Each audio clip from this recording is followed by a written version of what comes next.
हो रहा है। आज पढ़ाना है how osmotic pressure is determined by Berkeley and heartily method. Berkeley and heartily method. चलिए, यही इम्पोर्टेंट क्वेश्चन है जो 3 बार पूछा हो गया है बोर्ड एग्जाम में। लिखिए, तेजी में उतरिए।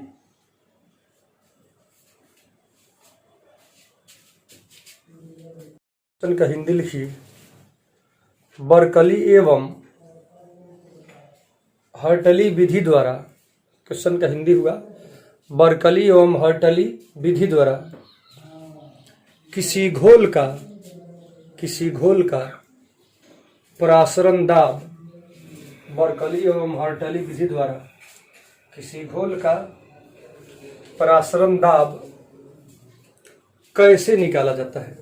बर्कली एवं हर्टली विधि द्वारा किसी घोल का परासरण दाब कैसे निकाला जाता है। चलिए, आंसर लिखिए। बढ़िया है यार, चलो शुरू हो जाएगा। शुरू से वीडियो में शुरू से कटिंग नहीं ना आएगा। चलिए देखिए, क्या है बुआ, कैसे बर्कली और हर्टली विधि द्वारा किसी घोल का परासरण दाब निर्धारित करते हैं। क्या करते हैं, एक मेटल का, एक धातु का सिलेंडर लेते हैं। क्या करते हैं, सिलेंडर, एक धातु का सिलेंडर लिया। एक क्या लिया, एक मेटालिक सिलेंडर है, धात्विक सिलेंडर है। इसको कहेंगे metallic cylinder, METALLIC, metallic cylinder. ये धातु का सिलेंडर है, ठीक। अच्छा, इसमें क्या किया, एक और कॉपर फेरिस साइनाइड जिसे सेमी परमिएबल मेम्ब्रेन का बना हुआ एक डालते हैं इसमें, और एक ट्यूब, एक क्या करते हैं, एक और छोटा पिस्टन जो बना होता है किस चीज का, copper ferri cyanide. Semi permeable membrane होता है कॉपर फेरिस साइनाइड, उसी का एक पिस्टन डालते हैं।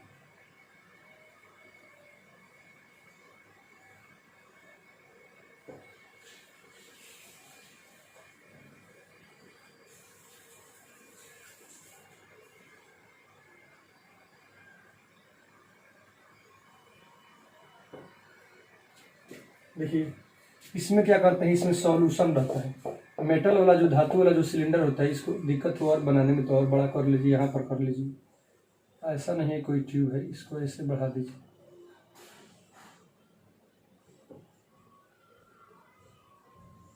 बढ़ा दीजिए।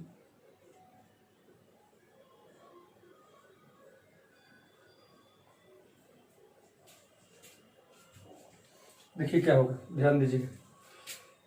सेमी परमिएबल मेम्ब्रेन है, क्या है ये, SPM, यानी सेमी परमिएबल मेम्ब्रेन है। कौन, तो ये जो बड़ा मेटल का सिलेंडर है, इसमें वह सॉल्यूशन रखा गया है, वह घोल रखा गया है जिस घोल का परासरण दाब ज्ञात करना होता है। तो इसमें सॉल्यूशन रख दिया गया है। इसमें क्या रख दिया गया है, सॉल्यूशन रख दिया गया है। और ये semi permeable membrane cupric ferri cyanide का ये सिलेंडर होता है जो सेमी परमिएबल मेम्ब्रेन का काम करता है। इसमें एक छोटा सिलेंडर और फिट कर देते हैं। इसमें क्या रखते हैं, सॉल्वेंट। इसमें क्या रहेगा, सॉल्वेंट, यानी पानी रख देते हैं।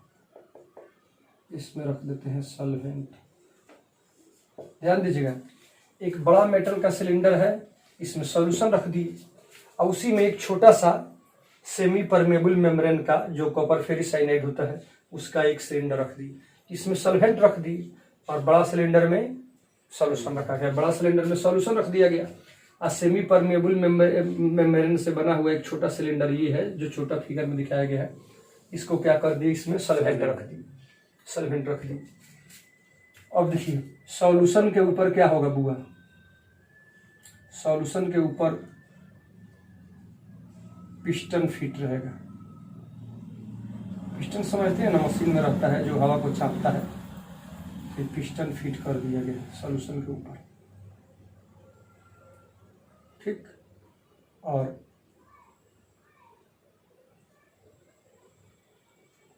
इसी में लगा रहता है प्रेशर गेज।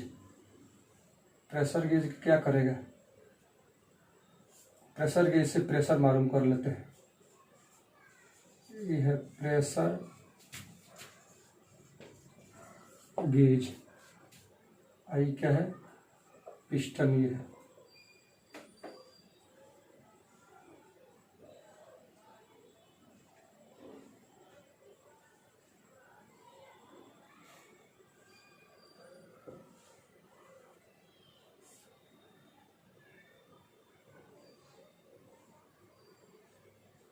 ये क्या है अंदर वाला,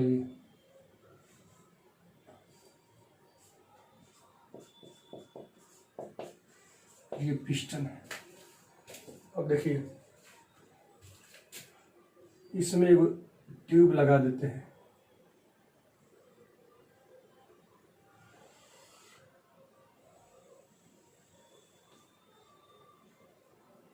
इसमें क्या लगा देंगे, ट्यूब लगा देंगे।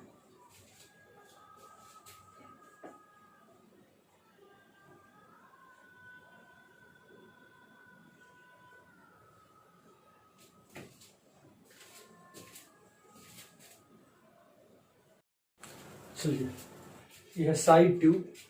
ये पोरस में क्या कहते हैं, सेमी परमेबल मेम्ब्रेन से बना हुआ जो ट्यूब है, छोटा सा ट्यूब है, इसमें सॉल्वेंट रख दिया गया। इसमें साइड ट्यूब लगा रहता है, इसमें भी सब में पानी ऐसे ऐसे क्या कर दिया जाता है, सब भर दिया जाता है। सब में क्या रहता है, पानी रहता है। सब में क्या रहेगा, पानी रहेगा, सॉल्वेंट रहेगा। देखते चले, फिर फिगर को समझ लीजिए। ये कॉम्प्लेक्स है, थोड़ा समझना। क्या करते हैं, एक मेटल का बड़ा सा सिलेंडर रख लेते हैं। मेटल का बड़ा सा सिलेंडर रख लिए, इस सिलेंडर पर ऊपर एक पिस्टन फिट किया रहता है, और पिस्टन के नीचे यहाँ पर इसी में प्रेशर गेज, जिससे प्रेशर मापते हैं। ये मीटर है, प्रेशर यहाँ पर रुक जाता है, कितना प्रेशर लगेगा ये फिट किया रहता है। अब बड़ा सिलेंडर में उस घोल को रख देते हैं जिसका ऑस्मोटिक प्रेशर निकालना होता है।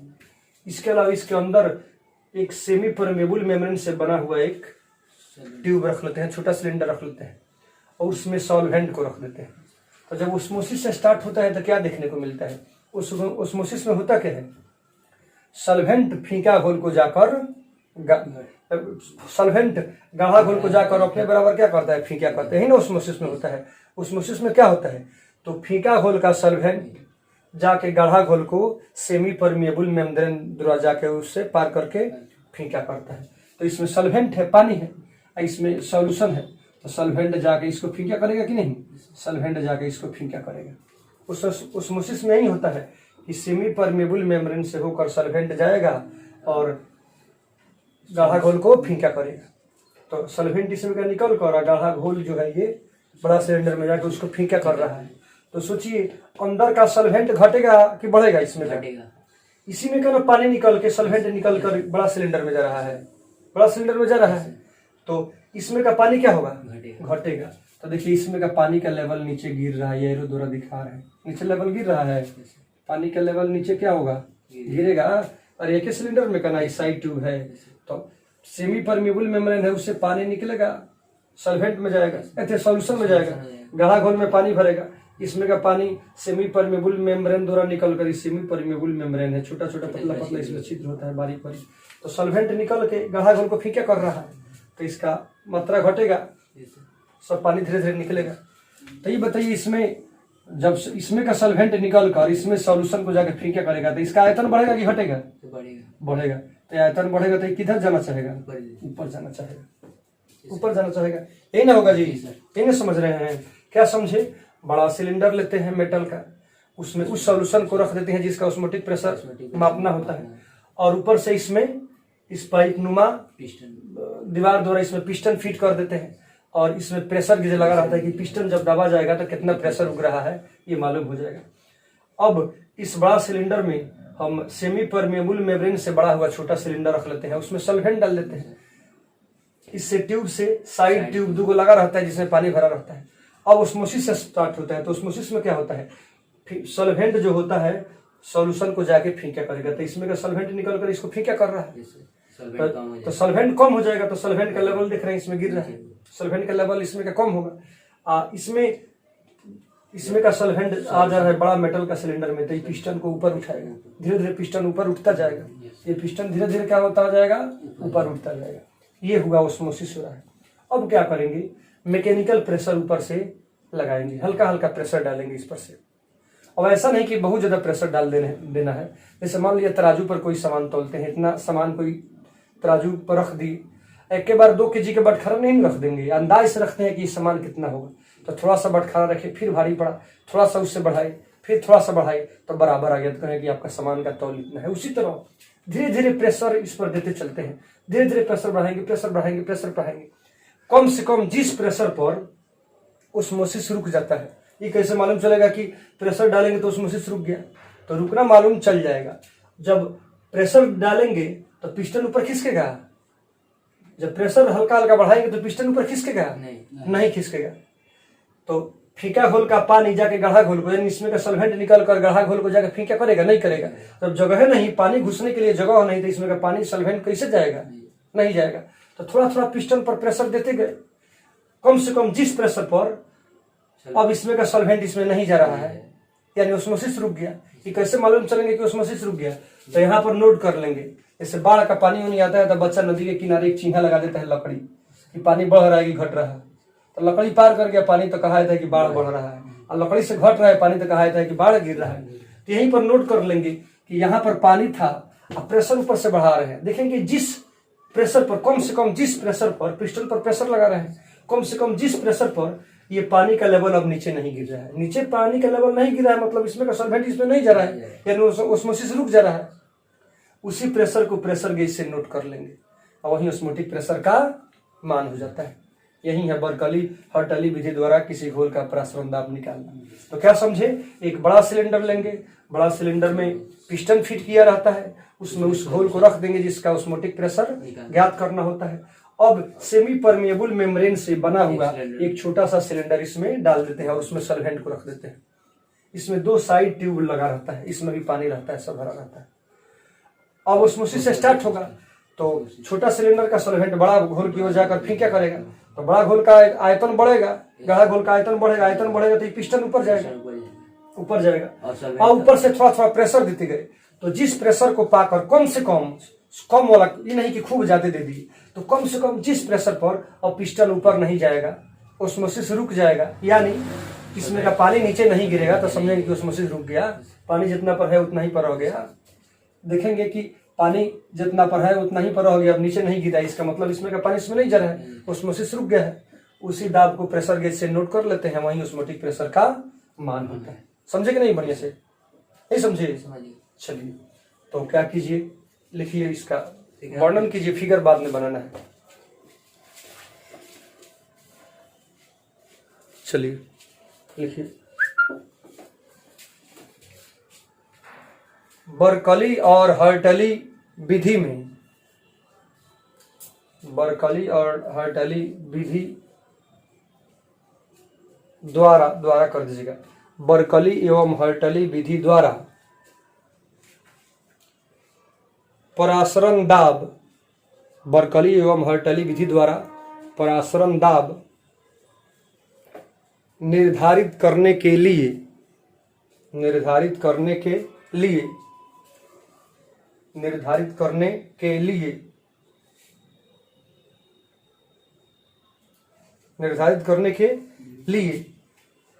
पिस्टन एवं प्रेशर गेज युक्त, पिस्टन एवं, ये पिस्टन है, ये प्रेशर गेज है, पिस्टन एवं प्रेशर गेज युक्त, पिस्टन एवं प्रेशर गेज युक्त एक धातु का सिलेंडर लेते हैं, एक धातु का सिलेंडर लेते हैं, एक धातु का सिलेंडर लेते हैं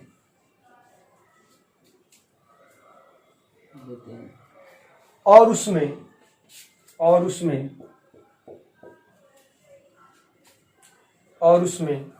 उस घोल को रखा जाता है और इसमें उस घोल को रखा जाता है, और उसमें उस घोल को रखा जाता है, जिसका परासरण दाब ज्ञात करना होता है, जिसका परासरण दाब ज्ञात करना होता है।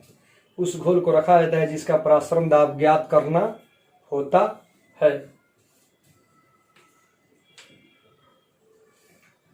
इसका परासरण दाब ज्ञात करना होता है। हो गया पूर्ण विराम।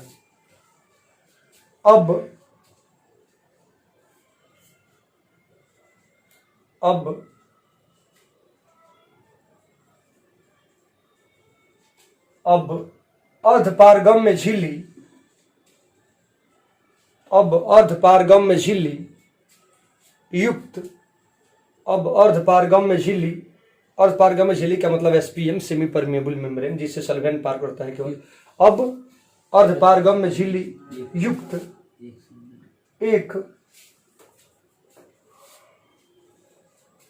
छोटा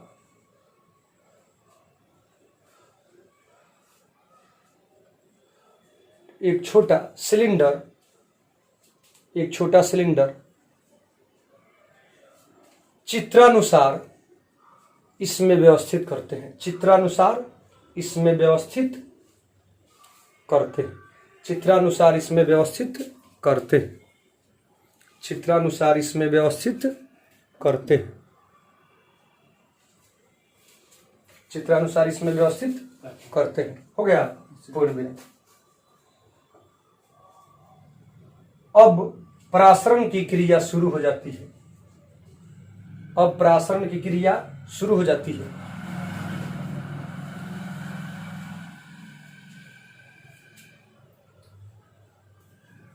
परासरण की क्रिया शुरू हो जाती है और घोल का आयतन बढ़ने लगता है, और घोल का आयतन बढ़ने लगता है।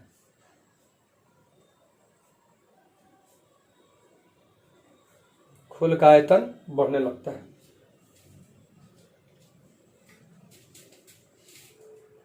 अब पिस्टन पर ऊपर से, अब पिस्टन पर ऊपर से यांत्रिक दाब, अब पिस्टन पर ऊपर से यांत्रिक दाब आरोपित करते हैं, आरोपित करते हैं।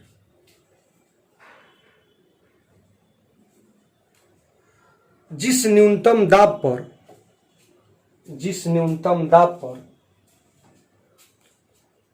जिस न्यूनतम दाब पर परासरण रुक जाता है, जिस न्यूनतम दाब पर परासरण रुक जाता है,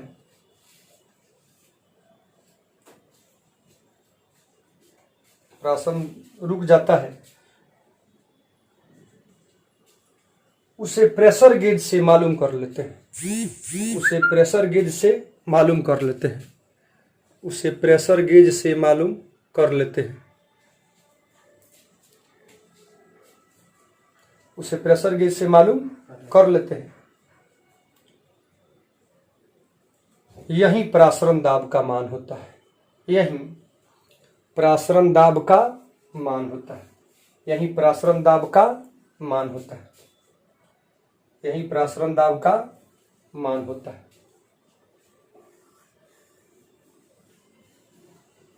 यही परासरण दाब का मान होता है। हो गया। चलिए अब लिखने के बाद फिगर क्या करना, बना लेना। पहले भाषा लिखा जाता है, उसके बाद फिगर अंत में बनाया जाता है। चलिए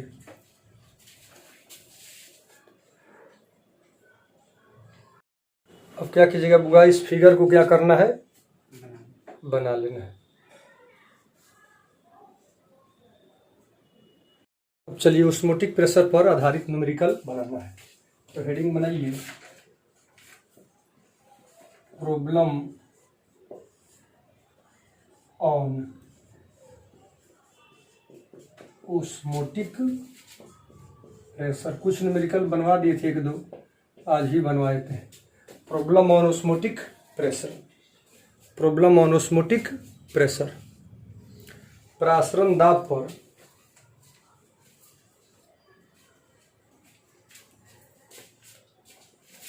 परासरण दाब पर आधारित प्रश्न, परासरण दाब पर आधारित प्रश्न। चलिए मिटाते हैं। परासरण दाब पर आधारित प्रश्न।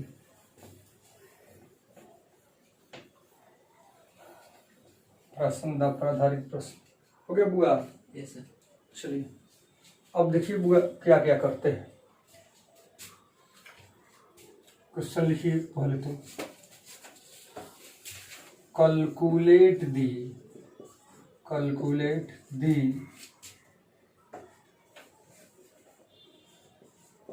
osmotic pressure, calculate the osmotic pressure of 5% urea solution at हो गया yes sir. at 0 degree C, at 0 degree C, at 0 degree C। Question का हिंदी लिखिए। 0 डिग्री C ताप पर, 0 डिग्री C ताप पर, 0 डिग्री C ताप पर 5%, 0 डिग्री C ताप पर 5%, 0 डिग्री C ताप पर 5% यूरिया के घोल का, 5% यूरिया के घोल का परासरण दाब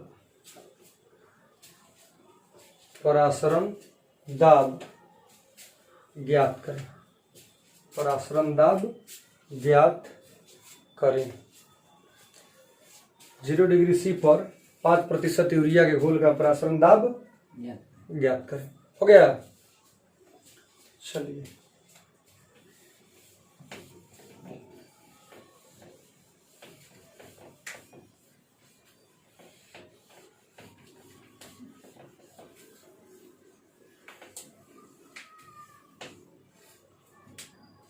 देखिए बुआ कैसे बनाएंगे सॉल्यूशन यानी हल।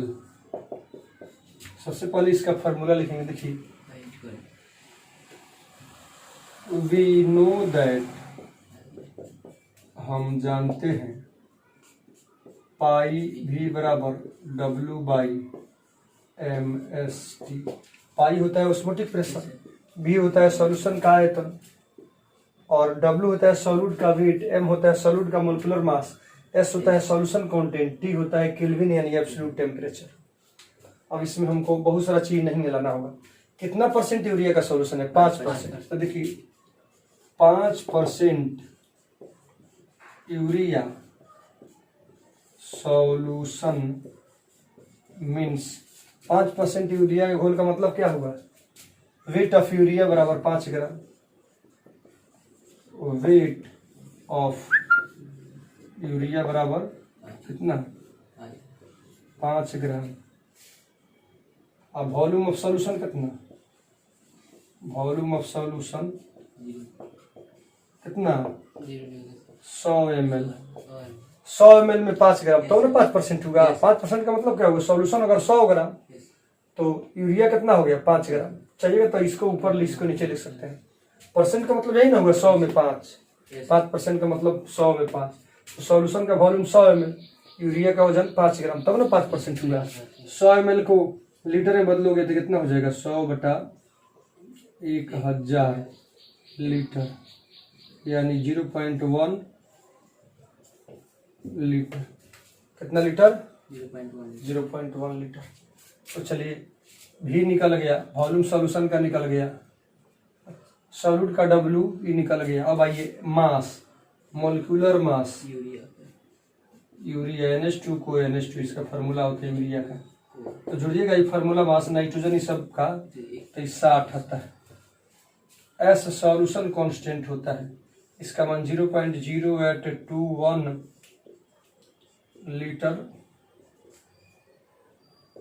एटमॉस्फेयर और केल्विन और मोल होता है। और टी कौन टेम्परेचर? टी होता है एब्सोल्यूट टेम्परेचर। सेल्सियस को 273 में जोड़ते हैं तो एब्सोल्यूट यानी केल्विन में बदल जाता है। तो 0 जोड़ 273 तब जाकर वो केल्विन में बदलेगा, तो 273 केल्विन हो गया। क्या निकालना है? प्रसरण दाब पाई बराबर वाट, यही ना प्रसरण दाब निकालना है। चलिए उतारिए इतना।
उतार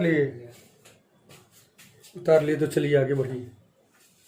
अब मान भरना है सब में इसी फार्मूला में।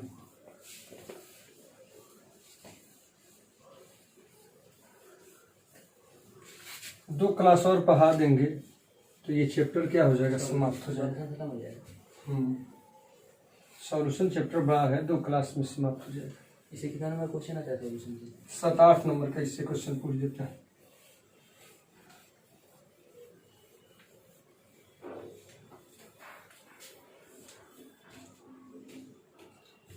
अब चलिए मान भरिए। तो पाई तो निकालना है, भी कितना आया था? 0.1, डब्ल्यू सॉल्यूट का वेट 5, मोलिकुलर मास 60, एस 0.0821 और टी 273।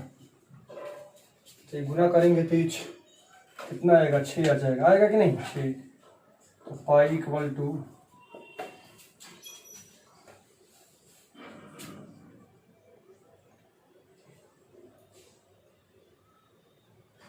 कितना हो जाएगा? 5 गुना 0.0821 गुना 273 डिवाइडेड बाई 6। तो पाई का मान देखिएगा बुआ कितना रहा है। कैलकुलेट कीजिए तो 18.68 शायद आएगा। देख लीजिए जो भी आए हम अंदाज से यहाँ पर लिख दे रहे हैं। लगता है ये VVI बहुत इंपॉर्टेंट क्वेश्चन है, कई बार बोर्ड एग्जाम में पूछा हुआ। लगता है कि लगभग हमको आंसर याद है। कैलकुलेटर से इसको निकाल लीजिएगा। हमको लगता है कि 18.68 ATM आंसर आएगा। अब जो कैलकुलेशन कर लीजिएगा।